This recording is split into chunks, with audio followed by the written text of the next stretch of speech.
Assalamualaikum warahmatullahi wabarakatuh. Halo semua, kembali lagi di channel Tanya Apoteker. Tanya obat, tanya apoteker. Makasih ya sudah klik video ini. Nah, kemarin kami dapat kiriman berita dari teman sejawat apoteker dengan highlight obat warung kurangi resiko kematian COVID-19.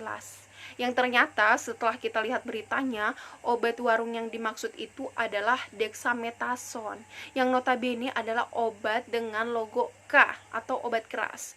Nah loh, obat keras kok dikatakan obat warung, padahal di toko obat berisin pun obat tersebut tidak diperbolehkan untuk dijual, apalagi di warung. Nah, oleh karena itu, agar tidak ada lagi kesalahpahaman tentang obat, hari ini saya akan membahas logo yang ada pada kemasan obat. Logonya yang mana? Nih, saya tampilkan di layar. Ini ada fungsinya loh. Hanya dengan melihat ini kita bisa tahu tingkat keamanannya dan di mana saja bisa kita dapatkan atau beli. Penasaran? Tapi sebelum saya bahas, klik dulu tombol subscribe di bawah ya. Terus klik tombol loncengnya biar kamu tidak ketinggalan video kami yang selanjutnya. Sudah? Oke, kalau sudah kita masuk ke pembahasan. Perlu Anda ketahui bahwa penggolongan obat seperti ini dimaksudkan untuk peningkatan keamanan dan ketepatan penggunaannya. Jadi dengan melihat logo obat ini kita bisa tahu tingkat keamanannya. Ada obat yang relatif aman walaupun dikonsumsi tanpa pengawasan tenaga kesehatan, ada juga yang harus diawasi atau minimal diberikan informasi khusus oleh apoteker saat membeli. Selain itu, dengan logo obat ini kita bisa tahu ada obat yang harus pakai resep dokter atau tidak saat dibeli dan bisa dibeli di mana saja. Ada yang bisa dibeli di toko obat berisin, ada juga yang hanya bisa didapatkan di apotik, di puskesmas, klinik, maupun rumah sakit. Nah, untuk lebih jelasnya kita mulai dari logo yang pertama, logo obat bebas. Logonya seperti ini, warna hijau dengan lingkaran hitam di tepinya. Obat bebas adalah obat yang dijual bebas di pasaran. Ada di toko obat resmi, ada di apotik, puskesmas, klinik, dan juga rumah sakit. Dan dapat dibeli tanpa resep dokter. Contohnya, paracetamol. Obat seperti ini relatif lebih aman dibanding obat dengan logo lain. Kita hanya perlu mengikuti dosis dan aturan pakai pada kemasan. Kalau mau lebih aman, bisa tanya ke apoteker. Lanjut ke logo obat yang kedua, logo obat bebas terbatas. Logonya seperti ini, lingkaran biru dengan garis tepi berwarna hitam. Obat bebas terbatas adalah obat yang sebenarnya termasuk obat keras tetapi masih dapat dijual atau dibeli bebas tanpa resep dokter dan disertai dengan tanda peringatan. Jadi bedanya dengan obat bebas, walaupun sama-sama bisa dibeli tanpa resep dokter, namun obat bebas terbatas itu sudah disertai dengan peringatan. Contohnya seperti CTM. Nah, tanda peringatannya seperti apa? Nih saya tampilkan di layar. P nomor 1. Awas, obat keras. Bacalah aturan memakainya. Contohnya seperti Demacolin, Grantusib, Ibuprofen 200 mg. Oh iya, ibuprofen itu ada yang 200 mg sama 400 mg kan. Nah, yang 200 mg ini masuk kategori obat bebas terbatas, namun yang 400 mg masuk dalam kategori obat keras karena dosisnya lebih besar. Nah, P nomor 2. Awas, obat keras hanya untuk kumur, jangan ditelan. Contoh betadine obat kumur.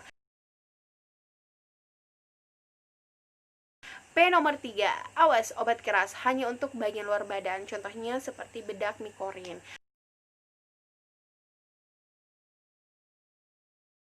P nomor 4. Awas, obat keras hanya untuk dibakar. Contohnya seperti rokok asma. P nomor 5. Awas, obat keras tidak boleh ditelan. Contohnya Dulcolax suppositoria. P nomor 6. Awas, obat keras, obat wasir jangan ditelan. Contohnya seperti Superhoid. Kita lanjut ke logo yang ketiga, yaitu logo obat keras. Logonya huruf K dalam lingkaran merah dengan garis tepi warna hitam. Obat keras adalah obat yang hanya dapat dibeli di apotik dengan resep dokter. Contohnya seperti yang saya katakan di awal tadi, dexamethasone itu masuk dalam kategori obat keras. Nah, selain dexamethasone, obat-obat antibiotik juga masuk dalam kategori obat keras. Logo ini juga digunakan untuk obat-obat psikotropik ya, contohnya seperti diazepam dan fenobarbital. Nah, namun ada juga obat yang berlogo merah seperti ini tapi bisa dibeli tanpa resep dokter. Namanya yaitu OWA, obat wajib apotik. Nah, obat wajib apotik ini hanya bisa dibeli dan diserahkan oleh apoteker, bukan asisten apoteker ya. Nanti untuk obat wajib apoteker ini, obat wajib apotik ini akan saya bahas di kesempatan berikutnya. Oke? Nah, kita lanjut ke logo yang keempat. Logo obat narkotik. Logonya seperti ini, ada seperti palang warna merah di dalam, terus lingkarannya garis tepi merah. Contohnya itu seperti petidin dan kodein. Narkotik hanya dapat diperoleh di sarana pelayanan kefarmasian selain toko obat ya, dengan resep dokter, dan tentunya ada aturan khusus dalam pelayanan obat narkotik. Nah, selain obat kimia, ada juga logo untuk obat-obat herbal. Logonya nanti juga akan saya bahas di kesempatan berikutnya, oke? Nah, tadi sudah dibahas 4 logo yang ada pada kemasan obat kimia. Jadi, kalau Anda melihat ada orang atau toko yang menjual obat dengan logo tertentu yang tidak semestinya dijual di situ, bantu pemerintah untuk melaporkannya ya. Kenapa? Karena kemungkinan obatnya adalah obat palsu atau ilegal. Bisa saja kandungan obatnya berbahaya. Jadi, tentu tidak aman untuk Anda. Kemungkinan kedua, tempat dan orangnya tidak punya izin, tidak aman juga karena bukan tenaga profesional yang menjualnya. Artinya, oknum tersebut tidak bisa menyampaikan hal penting tentang obat tersebut kepada Anda. Bisa saja oknum tersebut tidak membeli obatnya dari distributor resmi, dan balik lagi ke poin pertama, kemungkinan itu obat palsu. Jadi, jangan asal beli obat ya, lihat logonya maka Anda akan tahu di mana harus dapatkan obat tersebut. Bagaimana? Dari 4 logo tadi sudah paham? Kalau ada pertanyaan, tulisnya di kolom komentar. Setelah melihat video ini, tidak ada lagi ya yang menyebutkan obat warung, karena obat kimia hanya terbagi menjadi obat bebas terbatas, obat keras, psikotropik, dan juga narkotik. Oh ya, kalau video ini bermanfaat, bisa bantu kami like video ini, share ke teman-teman kalian, dan klik tombol subscribe. Oke, kalau sudah, saya Apoteker Anggun pamit. Terima kasih sudah nonton video ini. Wassalamualaikum warahmatullahi wabarakatuh.